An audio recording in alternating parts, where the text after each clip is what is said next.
Hi hello வணக்கம் எல்லோரும் எப்படி இருக்கீங்க? இன்றைக்கி சூப்பரான ஒரு கீரை தண்டு பொரியல் தான் எப்படி செய்கிறதுன்னு பார்க்க போகிறோம் வாங்க.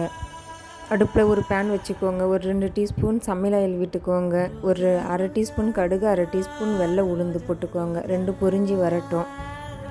ஒரு காஞ்ச மிளகாய் கிள்ளி போட்டுக்கோங்க அதுக்கப்புறம் அரை கப்பு வெங்காயம் சேர்த்துக்கோங்க. வெங்காயம் நல்லா வதங்கி வரட்டும். அதுக்கப்புறம் நம்ம கட் பண்ணி வச்ச கீரை தண்டை சேர்த்துக்கலாம். அதோடவே நம்ம பாசிப்பருப்பு ஊற வச்சுருந்த ஒரு 5 டீஸ்பூன் அதையும் அதோட சேர்த்து நல்லா கிளறி விடுங்க. அதுக்கப்புறம் தேவைக்கேற்ப உப்பு சேர்த்துக்கோங்க. அதுக்கப்புறம் ஃபைனலாக கொஞ்சம் தண்ணி, வாழைத்தண்டில் தண்ணி விடும், அதனால் கொஞ்சமாக சேர்த்தா போதும். ஒரு 10 நிமிஷம் மூடி விட்டுடுங்க.